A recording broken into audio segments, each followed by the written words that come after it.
Hello! So today I'm going to be talking about 3 Haruki Murakami novels.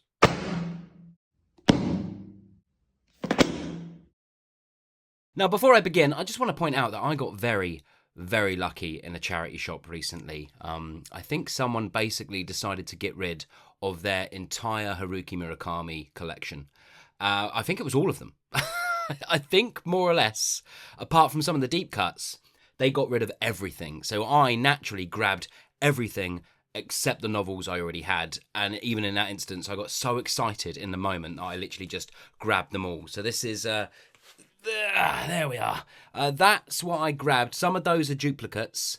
But yeah, I mean, I just saw that. And just so you know, just so you can get really jealous of my find, not a single one of these books was more than 20p. Let that sink in. Oh yeah! So I think I've pretty much got nearly every Murakami novel now. If you are a Murakami fan, then please do check out some of my reviews of his other works. I've done quite a lot now. I think maybe there's six of his books I've reviewed on my channel so far. And yeah, my intention is to read everything he's done. I know some people can't stand Murakami for reasons that I actually understand. I get it. I really do get it if you hate his work. And there are things about his work, and you'll see this in all my reviews, there are things about his work that I do find quite abhorrent. I just find them weird and odd, and I don't even find them like, oh, it was a different time. I don't think you can even get away with saying that. Like, they're just weird in a way that feels a bit...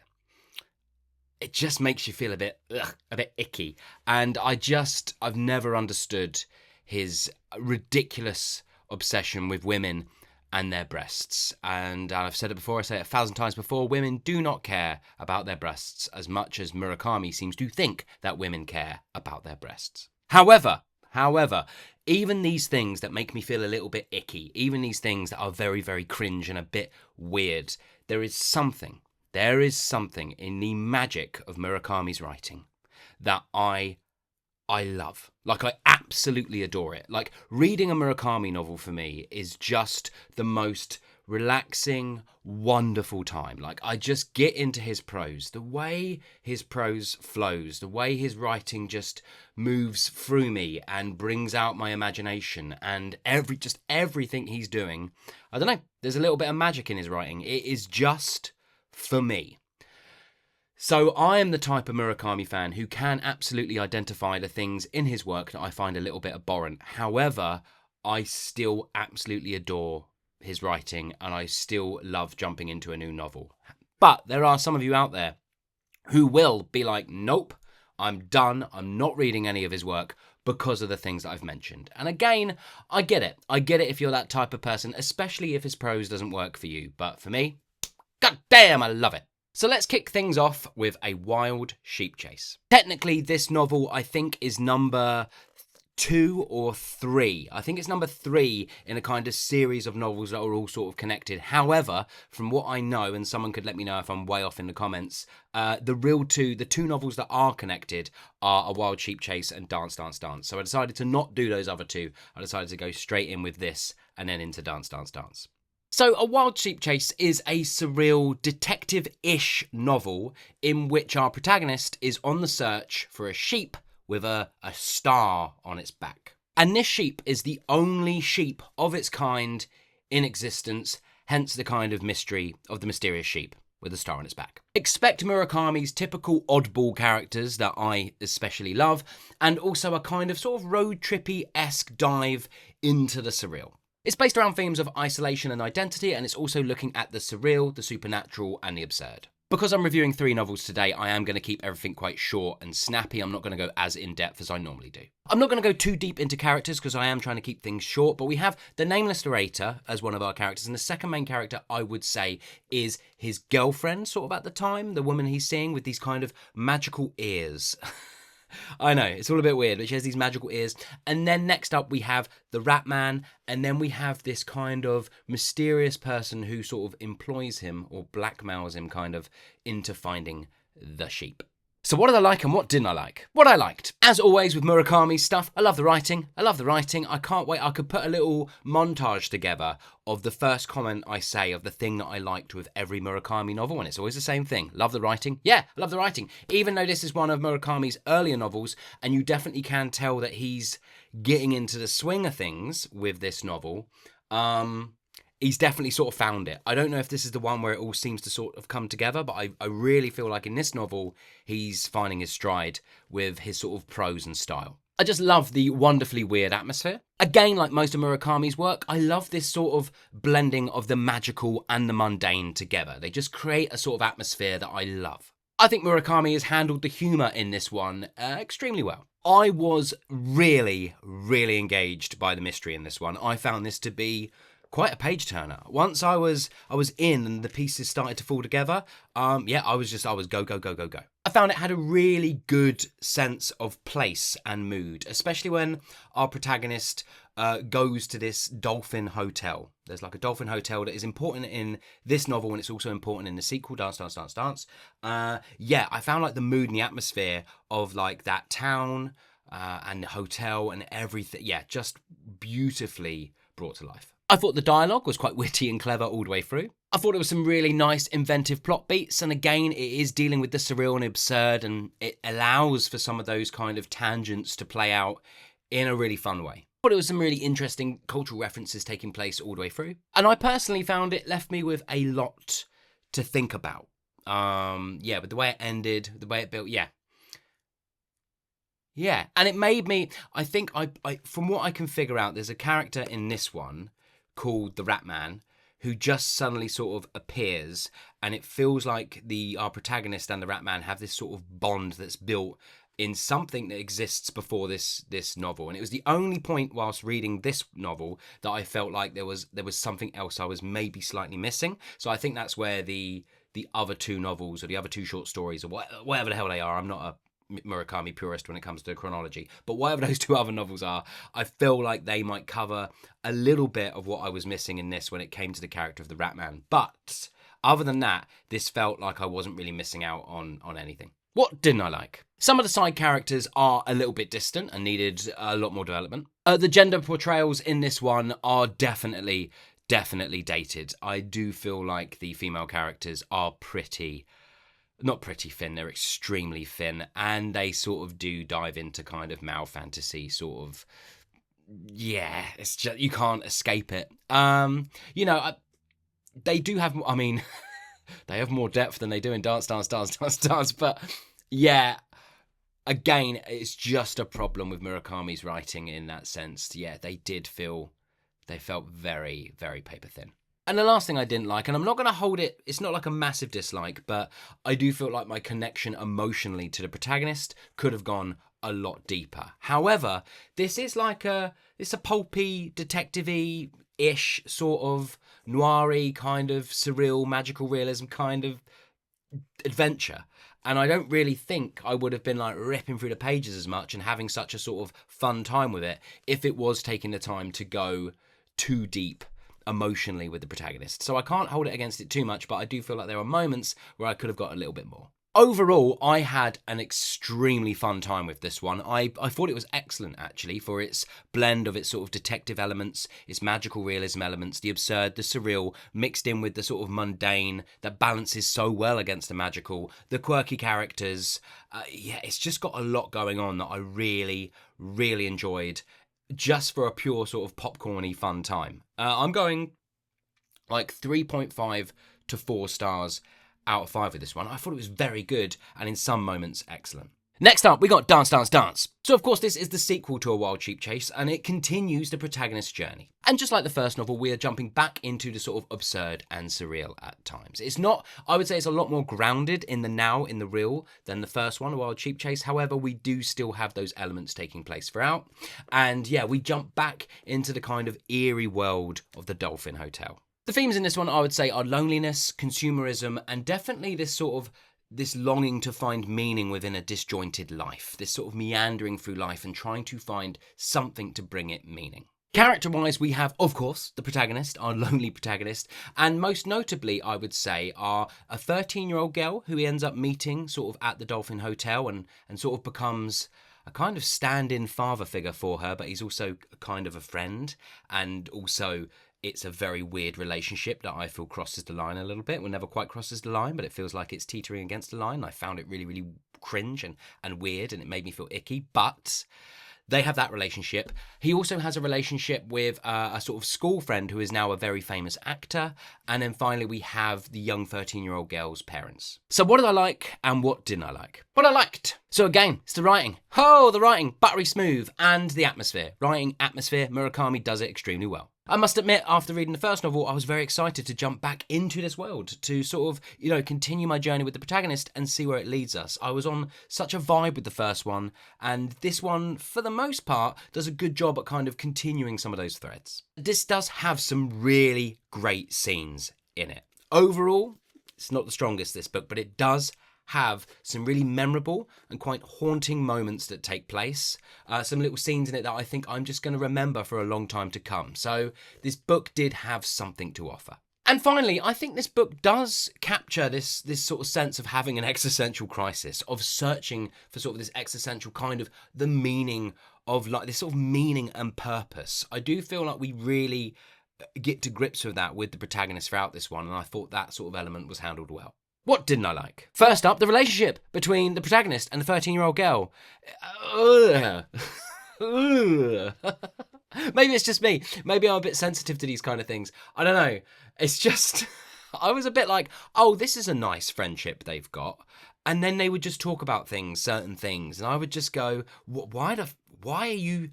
And it's him, it's the protagonist bringing it up. This is like a 38-year-old man and a 13-year-old girl. And I'm like... What?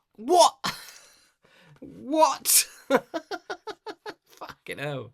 There's also like an unsettling focus on her body at times. I mean, nowhere near as bad as the young girl in Killing Commendatore, which we will get to. But there is a kind of like, again, it's the Murakami thing. It's like, why? We don't care. We just don't care. This book is a lot longer than A Wild Sheep Chase, and I do feel like it suffers from that in the sense that some of the plot threads, some of what's happening in this novel, just feels like it's repeating itself a little bit. A bit like the first one, but even more so in this one, I would say the characters do feel underdeveloped. And just like the first novel, some of the female characters feel like they are just placed into this novel for the pleasure of our protagonist or the male characters. They don't really have any kind of depth. I would say even more so in this one than A Wild Sheep Chase. It's really noticeable. It might be because, again, this is a longer book and therefore you just notice it a bit more because it's kind of a more apparent. It's stretched over a bit more time. But yeah, you've got the girl's mother who's an artist, a photographer, and she feels she's not just there for the pleasure of the protagonist. And she feels like she has a little bit of something different going on, but we don't spend hardly any time with her. So still, she's just really thin. The pacing definitely drags a little bit more in this one. I would say there's a charm. There's like a charm that A Wild Sheep Chase has, and this one just seems to have lost it a little bit. Themes feel a little bit recycled, and I would say finally, it's just a bit disjointed. Overall, I didn't totally hate Dance, Dance, Dance. I thought this novel had some moments, some conversations, some cultural references, again mixed with the kind of beautiful prose and the dialogue at times that was really snappy and worked. This novel does have things to offer, and I think if you absolutely adored A Wild Sheep Chase, then this is definitely going to be worth your time. However, it is a much, much weaker novel than the first, and in moments, again, I just found it a bit cringy and a bit not nice to read with that sort of relationship. I don't know. I was really enjoying their relationship until at times it just kept crossing the line, and I kept going, I don't know. I don't believe any of this. It feels weird. And it just, and I don't like that feeling. Not like I love the feeling of being like, this is weird, but not in the way this novel made me feel with that relationship. So I'm landing on a 2.5. This was all right to good kind of thing in some moments, but overall it's just nowhere near as good or as strong as the first book. Right, time to move on to this beast, Killing Commendatore. In this novel, we follow a painter. Primarily, he does portraits, but after his marriage breaks down, he sort of goes rogue, goes on a road trip, and then moves into a house on the top of a hill. The house belongs to his friend's dad, who has gone into a nursing home because he's very, very old, he is very, very unwell, but the dad was a very, very famous painter. Now, one day, upon hearing a sort of noise in the attic, our protagonist decides to go up and he discovers this painting that has been really, really wrapped up, put away, almost hidden. Now, there are barely any other, in fact, no paintings in this house, and the painting he discovers is a painting called Killing Commendatore. The painting was created by the dad, the owner of the house, but it was smuggled away, almost hidden.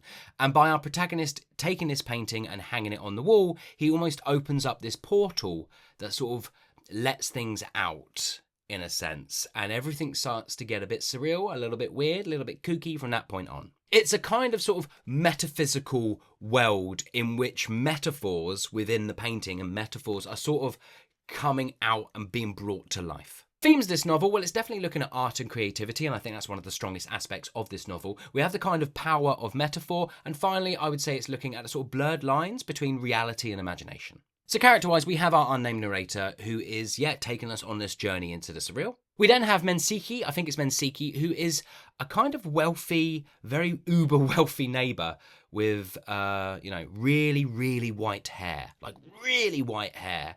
And he's kind of stylish. And he's a neighbour. He lives just across the way. And he becomes a very sort of crucial friendship, a very crucial kind of relationship to our narrator and his journey into the surreal. And then finally we have, can I give it away? I won't give it away, but we have a character that's almost birthed from this sort of portal. Is it a portal? It ain't a portal. There's not like a physical portal in this novel. Just the metaphysical stuff that's happening. There's a character that's sort of born from that who our unnamed narrator engages with. And then finally we have Mary. Is it Mary? I think it's Mary. You would think I would know it after how big this book is, and I literally just finished it this morning. But yeah, Mary, a 13-year-old girl who I can't really go into too details. I can say that our narrator, he teaches her art on the weekends at a school, and she becomes very crucial relationship to him and the neighbour as the story unfolds. So what did I like and what didn't I like? What I liked. Okay, I'm going to leave a little gap now for you to say it with me. The first thing I liked is the prose. Yes, the prose. It's absolutely great. I like his prose. It's delicious. It's yummy. In my tummy. Yeah, don't think I'm ever going to read a book of his, and it's not going to be great. Next thing I liked is the sort of meditation that's taking place on art and reality within this book. I think it's a really interesting idea.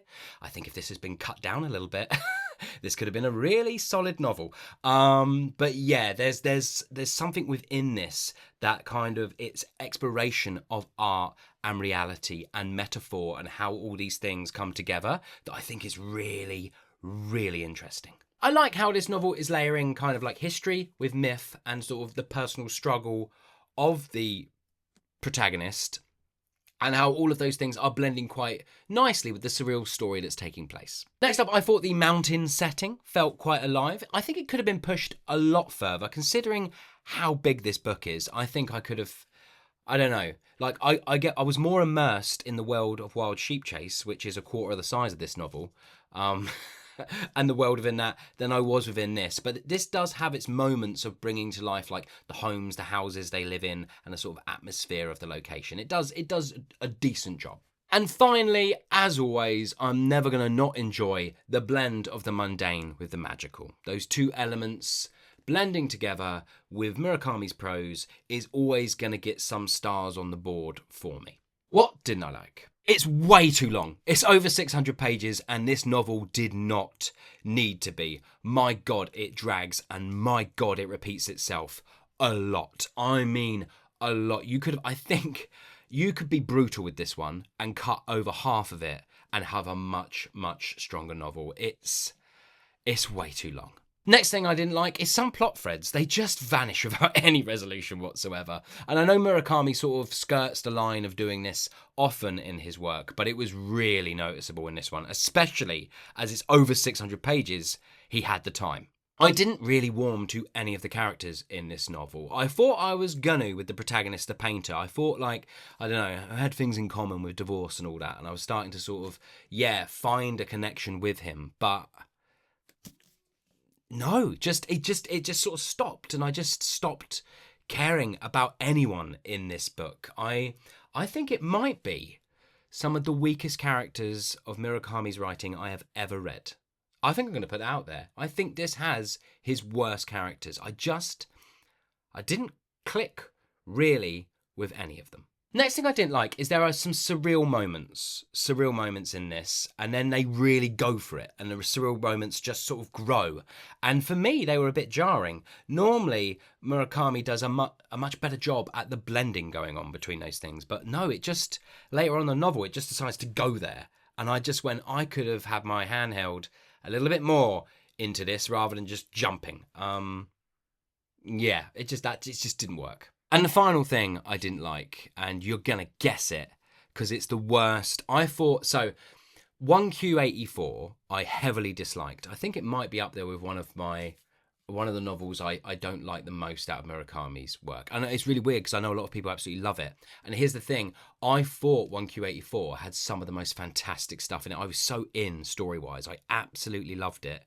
But I could not handle the female character in that novel talking about her breasts in every scene she was in. And I think it's pretty close in 1Q84 to being every single scene she's in, or every chapter she's in, every moment she's in, she'll mention her breasts. And I found the absurdity of that so overwhelming that it really damaged my enjoyment of it. And I do need to go back and reread 1Q84 because actually I do remember having a really fantastic time with that novel at times. And I think after reading this, it ranks a lot higher, because this is probably going to take the crown for the worst Murakami novel. There's a moment in this novel where the protagonist is reminiscing about his little sister who passed away at the age of 12 or 13. And for some reason, he feels like it's crucial to tell us, the reader, about her breasts, and that, yeah, unfortunately, her breasts aren't going to grow anymore because she died. And it's a shame that she never got to have breasts that would fill out. And I'm just sat there fucking baffled. Like, what? And then, just to ratchet things up, we're introduced to, is it Marie, the 13-year-old girl in this novel, where she comes into it and almost immediately starts talking about the fact that she doesn't have big breasts and that she just wants big breasts. And then there's like surreal characters, like figments of imagination that are talking to her, and they're like, don't worry, one day your breasts will grow. And then like another character will be like, yeah, you're a bit of padding, but your breasts will get... It's this fucking obsession, and her obsession with her breasts, and it is mental. It's mental. It's just like, I don't understand how you can have such talent. Like, Murakami has got a gift that is insane. Like, his ability to just write and bring me into worlds is better than most out there. It's like, he's so good. I don't understand how he can have such a glaring fault. It's such a big one. And I might have got unlucky because I've read Dance, Dance, Dance and this back to back, and they both have 13-year-old girls in which it's just questionable what we're exploring with them at times. I don't know. Does anyone else have this reaction to his work? But I'm not going to stop reading him. Here's the thing. I know some people are like, I'm done with Murakami because of it. I can't be done with Murakami. His writing's too good. But it's just mad. It's just mad. Anyway, yeah, that's my biggest dislike in this one. And because it's such a big book, she talks about it in every scene she's in, and I found it infuriating. So there you are. It's a real shame with this one. A massive, massive shame, because I actually think if this had been chopped in half and a little bit more, was a lot tighter, we could have had a novel that was really, really interesting. I mean, I love the idea of a novel exploring art, creativity, the metaphors that art presents us, and a kind of fantasy worlds and the blending of surreal and reality that comes from that. I'm like, God, count me in, please. Yes, please. I'll have some of that. But no, it just fails in every single way. I'm giving this novel 1 star out of 5. I thought it was bad. So there you go, everybody. That was quite a long one today, but I wanted to get through all 3 books that I had read. I'm also sorry that they're not as in-depth as I normally like to go into, but I just don't have the strength or the energy, but I also didn't want to kind of miss out talking about these books. Again, I think I'm doing well. I need to go back and look at all the novels of his I have reviewed, but it is my intention to review every single Murakami book on this channel, I don't know, within the next couple of years, let's say. So, and I can't believe that charity find. Absolutely winning. So, yeah, have you read any of these books? And if you have, please let me know in the comments below. What did you think about them? Did you hate this one as much as I did? And did you like Wild Sheep Chase as much as I did? Just let me know. And yeah, I hope you're well. I hope you're enjoying... Whoa! Book down! I hope you're well. I hope you're enjoying whatever you might be reading. And I'll see you all on the next one.